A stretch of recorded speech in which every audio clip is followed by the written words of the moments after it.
Hello दोस्तों, नमस्कार। स्वागत है आप लोगों का मेरी एक नई वीडियो में। उम्मीद करती हूँ सभी लोग स्वस्थ होंगे। तो दोस्तों, आज की वीडियो की शुरुआत मैं कर रही हूँ शाम के 5 बजे से। और दोस्तों, हम लोग के ना लाइफ में एक के बाद एक प्रॉब्लम आते रह रही हैं और इन प्रॉब्लम से ना बाहर निकलना बहुत ज़्यादा मुश्किल हो जा रहा है हम लोगों के लिए। मैं अपनी हर फीलिंग आपके साथ शेयर करती हूँ। आप लोग हिम्मत देते हो, हौसला देते हो और कहते हैं ना, हमेशा अपनों के साथ अगर अपने दुख दर्द शेयर किए जाए ना तो दिल हल्का होता है। सच में मेरे को बहुत ज़्यादा अच्छा फील होता है। पिछली जितनी भी वीडियो मैंने डाली है, आपने हर वीडियो में मुझे मोटिवेट किया है, हिम्मत दी है, हौसला बढ़ाया है मेरा। तो दोस्तों, तहे दिल से धन्यवाद करती हूँ कि आप लोग इतना सपोर्ट करते हो मुझे। तो दोस्तों, अपना आशीर्वाद हमेशा मुझ पे ऐसी बनाए रखना, ऐसी सपोर्ट करना और आपके इसी हिम्मत की ना मुझे ज़रूरत है। आप लोग जब हौसला देते हो ना, अंदर से हिम्मत आती है कि हाँ, जब इतने लोग मेरे पीछे से हैं, मेरी फैमिली है, तो मैं क्यों नहीं कर सकती, मैं कर सकती हूँ।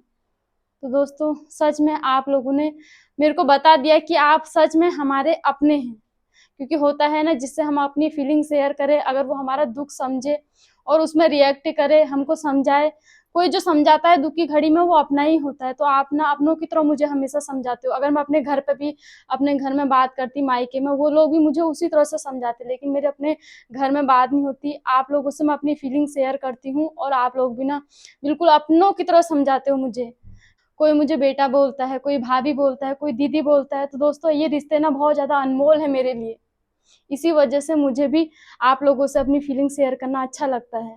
तो दोस्तों, अभी ना हमारी ज़िंदगी में फिर से एक इतनी बड़ी समस्या आ गई है ना, जिसका समाधान निकाल पाना हमारे लिए बहुत ज़्यादा मुश्किल हो गया है। आप लोग देख ही रहे होगे कितने टाइम से हम परेशान हुए हैं।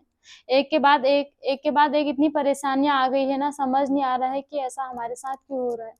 दोस्तों, जो जिसने दुःख झेला है ना, वो सच में समझता है और वो मुझे आगे बढ़ने के लिए प्रेरणा देता है। कहता है, तुम हिम्मत रखो पूजा, तुम सब करते हो, सब कर सकते हो। तो दोस्तों, मैं तो उनका धन्यवाद कहना चाहती हूँ जो इतना मुझे हिम्मत देते हैं। और अब परेशानी क्या आ गई है ये भी आप लोगों को बताती हूँ। परसों 28 तारीख है और 28 तारीख को ना दीदी को दिखाना है एम्स हॉस्पिटल में। तो दीदी को 2 साल तक हर महीने एम्स हॉस्पिटल में दिखाना है रूटीन चेकअप के लिए। और परसों अभी समस्या ये है कि दीदी के साथ अब दिल्ली कौन जाएगा, कौन दीदी को दिखाएगा, क्योंकि आज तक तो मैं भी स्वस्थ थी। तो इतना मैंने दीदी के साथ रही, दीदी का पूरा अच्छे से मैंने इलाज करवाया। सच में उस समय मेरे पे अकेले ही जिम्मेदारी थी, क्योंकि एम्स हॉस्पिटल में ना लेडीज के साथ हमेशा लेडीज ही अलाउ होती है। वंशु के पापा और सभी लोगों का सपोर्ट था पीछे से, लेकिन अंदर दीदी के साथ ऑपरेशन में और जितने दिन दीदी अंदर एडमिट रहे, उस समय मैं ही दीदी के साथ रही। और अभी भी ऐसी सिचुएशन आ गई है ना कि दीदी के साथ जाने वाला सच में कोई नहीं है, क्योंकि मैं हूँ, मेरी प्रेगनेंसी है और मेरे को बार बार दिक्कतें हो रही हैं, उल्टियाँ हो जा रही हैं। इतना लंबा सफ़र कैसे होगा, क्या होगा, क्योंकि अब मेरी ना प्रेगनेंसी के दिन भी बढ़ रहे हैं। ऐसे में मुझे भी बहुत सारी परेशानियाँ हो रही हैं और दिल्ली में भी फिर भागा दौड़ी करनी है। प्रेगनेंसी हॉस्पिटलों में एक गर्भवती महिला के लिए नॉर्मल नहीं है, क्योंकि बहुत बड़ी बिल्डिंगें होती है, बहुत सारे पेशेंट होते हैं, लाखों करोड़ों पेशेंट होते हैं, इतना बड़ा हॉस्पिटल है।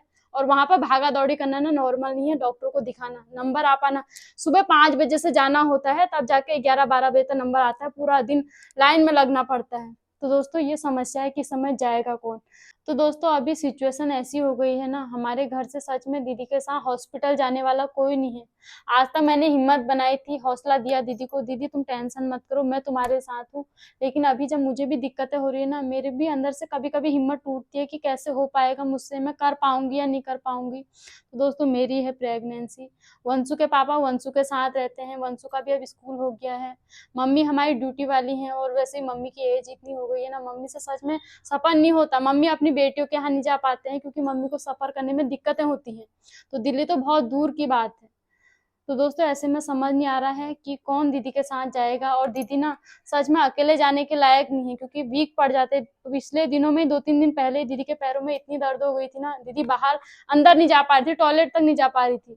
तो जैसे तैसे मंसू के पापा मेडिकल स्टोर में गए, दवाइयाँ लेके आए, मैंने खूब मालिश की दीदी के पैरों की। तो अब ना थोड़ा सा बाहर 2 कदम चल पा रहे हैं, ज्यादा दीदी चल नहीं पा रहे। बीच में दीदी हल्का फुल्का चल रहे थे, लेकिन 2-3 दिनों से ना दिक्कतें बढ़ गई हैं, क्योंकि डेट पास आ रही है दिखाने की। तो इस वजह से ना दीदी को घबराहट हो रही है, टेंशन हो रही है, रात को नींद नहीं आ रही, क्योंकि पहले देखिए स्थिति परिस्थिति की कैसा हुआ है, कितना कुछ झेल रखा है हॉस्पिटल में। तो दीदी को मैं हमेशा हिम्मत देती हूँ, हौसला देती हूँ। तो दोस्तों, मैंने ये सोचा है ना कि जब तक मैं अपने को संभाल सकती हूँ संभालूंगी, और दीदी की जितनी केयर कर सकती हूँ करूंगी। हिम्मत तो रखनी पड़ेगी, क्योंकि दोस्तों जिंदगी अनमोल है और एक ही बार मिली हुई है। तो दोस्तों हमको ना अपनों के साथ तो हमेशा खड़ा रहना चाहिए। मेरे को हिम्मत बांधनी पड़ेगी, तभी दीदी को भी हिम्मत आएगी। अगर मैं ही नहीं जाऊंगी ना घर से शायद, तो दीदी भी वीक पड़ जाएंगे, क्योंकि अकेले इनकी हिम्मत नहीं है सच में जाने की, और हॉस्पिटल भी बहुत ज्यादा बड़ा है। तो दीदी मुझसे बोल रहे कि पूजा तू देख तेरी भी दिक्कतें हैं, लेकिन मैंने इनको कभी दीदी को दिखाया नहीं है कि मुझे दिक्कत होती है। सच में अगर मैं इनको बता दूंगी ना, तो दीदी शायद मना कर देंगे। तो हमेशा अपनों के साथ खड़ा रहना चाहिए, और मैंने सोचा है कि इस बार दीदी के साथ मैं जाऊंगी, क्योंकि अभी मैं एक एक दो महीने तो खुद झेल सकती हूँ। अब जहाँ से दुख दर्द आ जाता है वो बात की बात है, लेकिन अभी से हम हार नहीं मान सकते। और यहाँ तक हमने दीदी का इलाज कराया है, भगवानों ने साथ दिया है, तो भगवानों का साथ रहेगा तो सब सही होगा। कभी भी नेगेटिव लेके मैं नहीं चल सकती हूँ, और मैं चाहती हूँ कि हमारा घर परिवार हमेशा सुखी रहे। बहुत सारे लोग मुझसे बोलते हैं कि पूजा तुम अपने परिवार के प्रति इतना सोचते हो, इतनी अच्छी बहू हो। तो दोस्तों अपने परिवार के बारे में हर किसी ने सोचना चाहिए, अपने परिवार क्या हर किसी के बारे में सोचना चाहिए। जिस पर दुख बीता रहता है ना, उसको हमेशा हौसला देना चाहिए, हिम्मत देनी चाहिए।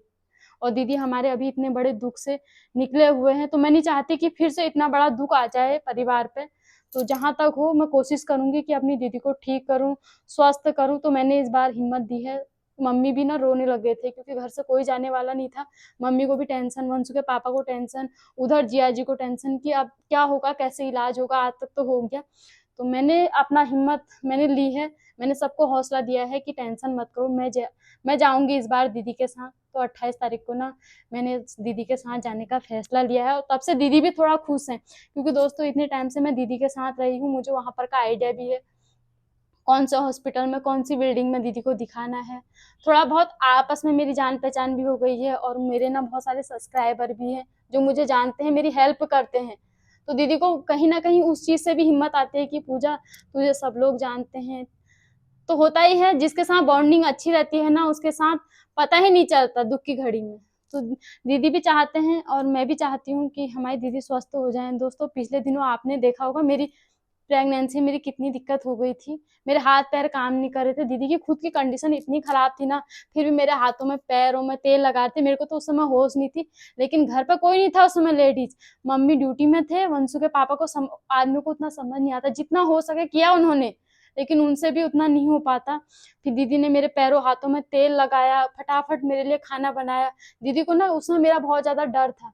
तो दोस्तों अगर मैंने दीदी को सच में अपना नहीं माना, तो क्या फायदा है जिंदगी में आने का, अगर हमने अपनों का सहारा नहीं किया तो दोस्तों जिंदगी बहुत अनमोल है, एक ही बार मिली हुई है, और भगवानों का हमेशा साथ होना चाहिए, तो हम इस घड़ी से जरूर निकल जाएंगे। तो इस बार मैंने सोचा है जैसे तैसे मैं दीदी को दिखाऊंगी, शायद आगे को भगवान और रास्ता खोल दे, कुछ और ऑप्शन मिल जाए। लेकिन अभी के टाइम पे जो ऑप्शन दिख रहा है वो मेरा ही है। मैंने हिम्मत बांधनी भी पड़ेगी दोस्तों, अगर मैं ही हिम्मत हार जाऊंगी ना, तो दीदी का शायद क्या पता इलाज ना हो पाए, आगे नंबर ना आ पाए। एम्स हॉस्पिटल ऐसा है ना, अगर जैसे आज की अपॉइंटमेंट मिली है, अगर तुम आज नहीं पहुंचोगे तो सोचो फिर तुम्हारा नंबर आए या ना आए, मुश्किल है। क्योंकि डॉक्टर ऐसे है ना, वो टाइम भी देखते हैं, अपॉइंटमेंट की डेट देखते हैं, और अगर उसी डेट में मरीज आया है तब तो देख लेंगे, वरना क्योंकि उन पर लाखों करोड़ों मरीज होते हैं, उन पर इतना पेशेंस नहीं हो पाता कि वो एक पेशेंट के साथ ही जिंदगी भर लगे रहें।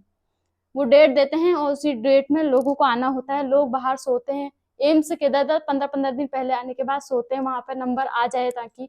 इसी वजह से दोस्तों मुझे डर लगा है, अगर उस दिन दीदी का नंबर नहीं आ पाया ना किसी कारणवश, तो इलाज जो है यहीं पर रुक जाएगा। और मैं ऐसा नहीं चाहती, क्योंकि इतने टाइम से हम लोगों ने जो मेहनत की है ना, सच में दिन रात जो एक कर रखा है इतने लोगों ने, मेरे हमारे पीछे बहुत सारे लोग लगे हुए हैं उस समय। मैं नहीं चाहती किसी की भी मेहनत में पानी फिरे।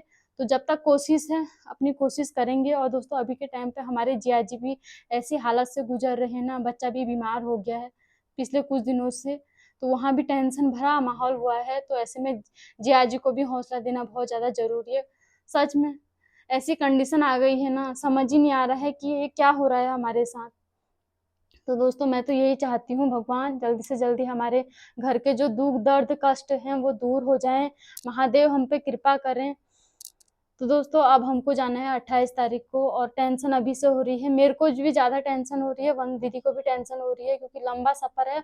और पता है अब ना मैं बहुत देर तक बैठ नहीं पा रही हूँ, दिक्कतें, बैठ रही हूँ तो उठ नहीं पा रही हूँ, कुछ खाना-पीना नहीं पच रहा है, तो इतने लंबे सफ़र में मैं बिना खाए जाऊँगी। क्योंकि अगर खाऊँगी रास्ते में उल्टी होगी, और इस बार ऐसी है ना सिचुएशन, मेरे साथ अंशु के पापा भी नहीं आ सकते। क्योंकि अब घर पे ज़िम्मेदारियाँ बढ़ गई हैं, बच्चा स्कूल वाला हो गया है, घर पे एक छोटी बच्ची पलक भी है, बच्चों को देखने के लिए एक जन है तो घर पे होना ही चाहिए। तो मैंने हिम्मत बाँधी है कि मैं करूँगी जैसे-तैसे, मैंने बाकी भगवानों का आशीर्वाद रहना चाहिए और आप लोगों का प्यार और आशीर्वाद रहना चाहिए। आप लोगों के, सच में जो आप लोग मुझे हिम्मत देते हो ना, उसी से मुझे हौसला मिलता है। मैं सोचती हूँ जब इतने लोग मेरे पीछे हैं, जब वो हौसला दे रहे हैं, हिम्मत दे रहे हैं, तो मैं क्यों नहीं कर सकती? तो दोस्तों सच में आप लोगों ने मुझे अपना माना। अब 28 तारीख को हमें जाना है, तो दीदी को भी टेंशन हो रही है, क्योंकि दीदी हॉस्पिटल में जाते ही जो चेयर होती है जिसमें बैठते हैं उसमें लेट जाते हैं, क्योंकि बहुत सारी भीड़-भाड़ होती है और उस भीड़-भाड़ को ना दीदी सहन नहीं कर पाते। जब से घर पे आए हैं दीदी कहीं ना घूमने गए हैं, क्योंकि होता ही है ज़्यादा भीड़-भाड़ वाली जगहों से दीदी को दिक्कतें हो जाती है। तो एम्स हॉस्पिटल में ना बहुत ज़्यादा भीड़ होती है, और नंबर जैसे हम सुबह 5 बजे लगाएँगे तो 12-1 बजे नंबर आता है, उतनी देर तक फिर लाइन में दीदी को खड़ा रहना है। तो अगर ऐसे में एक अच्छा सहारा मिलेगा तो दीदी का भी हौसला बढ़ेगा, हिम्मत बढ़ेगी, और मेरे को ना थोड़ा बहुत आइडिया भी है। बाकी एम्स में हमारे कुछ सब्सक्राइबर हैं जो हमारी उन्होंने पिछले दिनों मदद की है, तो उनका भी मैं धन्यवाद करती हूँ। तो दोस्तों आप लोगों का ना मुझे ऐसे ही प्यार और सपोर्ट चाहिए, हिम्मत चाहिए, आप लोगों के मुझे अच्छे-अच्छे विचार चाहिए, ताकि मैं आगे बढ़ सकूँ हर चीज़ में। मैं चाहती हूँ मैं हर फ़ील्ड में अपना जो है हिम्मत रखूँ, हर फ़ील्ड में। आप लोग मुझसे बोलते हो, पिछले दिनों जब मायके की वीडियो डाली थी उसमें भी आप लोगों ने हिम्मत दी थी। तो दोस्तों एक औरत चाहे ना, अगर उसे हिम्मत मिले पीछे से, वो सब कुछ कर सकती है, और अगर वो वहीं पे हिम्मत हार दे तो वो कुछ नहीं कर सकती। तो यही हिम्मत अंदर से होनी चाहिए हर औरत को, मैंने भी हिम्मत बाँधी है। बाकी दोस्तों भगवान जैसा चाहता है वैसे होके रहता है, उसको कोई नहीं टाल सकता। आने वाले दिनों में जो लिखा होगा ना किस्मत में, वो होके रहेगा। लेकिन हम लोगों ने अपने अंदर से हिम्मत नहीं हारनी चाहिए, हर हाल में अपना हौसला बनाए रखना चाहिए, और अपनों को हमेशा दिलासा देना चाहिए दुःख की घड़ी में। सुख की घड़ी में चाहे किसी की हेल्प मत करो, लेकिन दुःख की घड़ी में अगर तुम किसी की हेल्प करते हो ना, तो वो भी ऊपर भगवान देखता है, उसकी मदद भगवान करता है। तो दोस्तों आज तक मैंने दीदी का हिम्मत बाँधी, मैं भी स्वस्थ थी, लेकिन अभी भी मैं दीदी की हिम्मत बाँधी हुई हूँ। मैं जब तक मेरे से होगा, जितना होगा मैं करूँगी, क्योंकि सच में एक रिश्ता जो खून का ही रिश्ता नहीं होता दोस्तों, दिल का रिश्ता होता है, और दीदी से मेरा दिल का रिश्ता है। मैं नहीं चाहती अब इन पे दुःख आए, दर्द आए। बहुत कुछ अपने परिवार के लिए आज तक झेला, बच्चे से दूर हैं, पति से दूर हैं, कुछ आता ही ना, कुछ मिला नहीं। पहले जब छोटे थे पापा एक्सपायर हो गए, फिर उसके बाद से बहुत सारी दुःख तकलीफें झेली। उस समय कंडीशन कैसी होती थी आप लोगों को पता ही है। थोड़े अच्छे दिन आए थे, उसके बाद से बच्चा बीमार, ये ऐसी परेशानियाँ, खुद को इतना बड़ा दुःख लग गया। और दोस्तों ऐसे दुःख की घड़ी में अगर अपना सपोर्ट ना करे ना, तो अंदर से इंसान हार जाता है। तो हम लोगों ने, सबने सपोर्ट किया है, आप लोगों ने सपोर्ट किया है, तो दीदी को भी हिम्मत मिली है, और सब लोग दीदी से बोलते हैं कि दीदी तुम अपना मन लगाओ। हम कहीं भी जाते हैं सब लोग कहते हैं दीदी तुम अपनी वीडियोज़ बनाओ, जिस चीज़ में तुम्हें अच्छा लगता है। तो दोस्तों कुछ टाइम से दीदी ने भजन गाना स्टार्ट किया, मुझे भी अच्छा लगता है जब दीदी भजन गाते हैं ना, तो मैं भी दीदी का हौसला बढ़ाने के लिए दीदी के साथ बैठ जाती हूँ भजन गाने के लिए, कीर्तन गाने के लिए, ताकि उनका मन लगे रहे। अकेले में इंसान बोर हो जाता है, और दुःख की घड़ी में बहुत सारे विचार आते हैं, क्योंकि बच्चा भी बीमार है तो उसके बारे में भी सोचा जाता है, पति के बारे में भी सोचा जाता है, होता ही है। एक औरत को बहुत सारी ज़िम्मेदारियाँ होती हैं घर परिवार की। तो अभी मैं चाहती हूँ सब कुछ सही हो जाए, दुःख जो हैं कट जाएँ, भगवान जी का आशीर्वाद रहे, और आप लोगों का ऐसी प्यार और सपोर्ट रहे, ऐसी मुझे हिम्मत देना।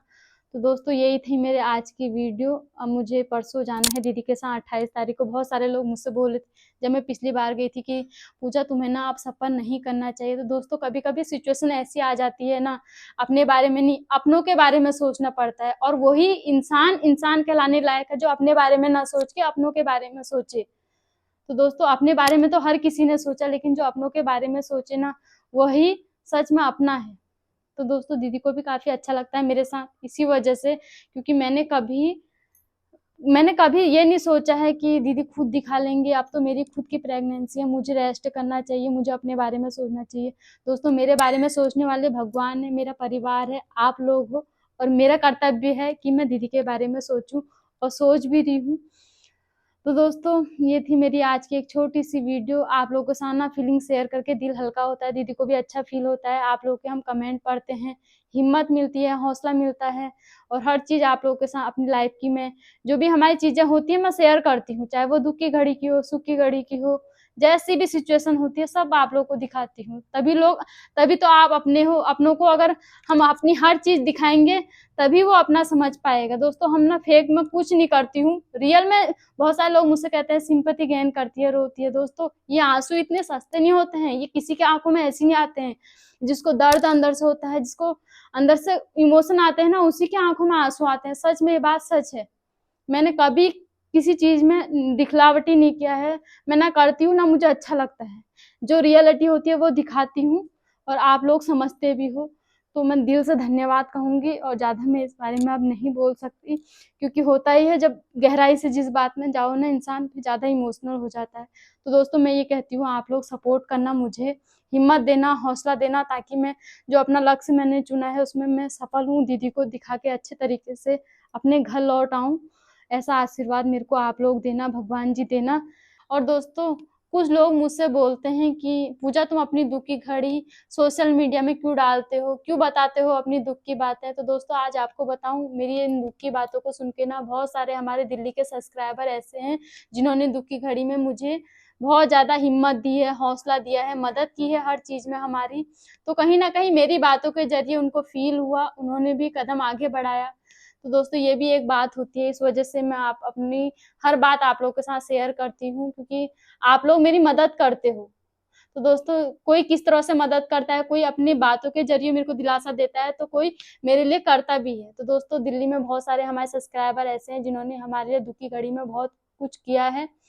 तो अगर मुझे मौका मिलेगा तो उनके साथ भी आपको जरूर मिलाऊंगी, क्योंकि आज तक तो मैं भी इतना ज्यादा बिजी हो गई थी ना, सच में मैं किसी से खुद ही अच्छे से बात नहीं कर पाई हूँ।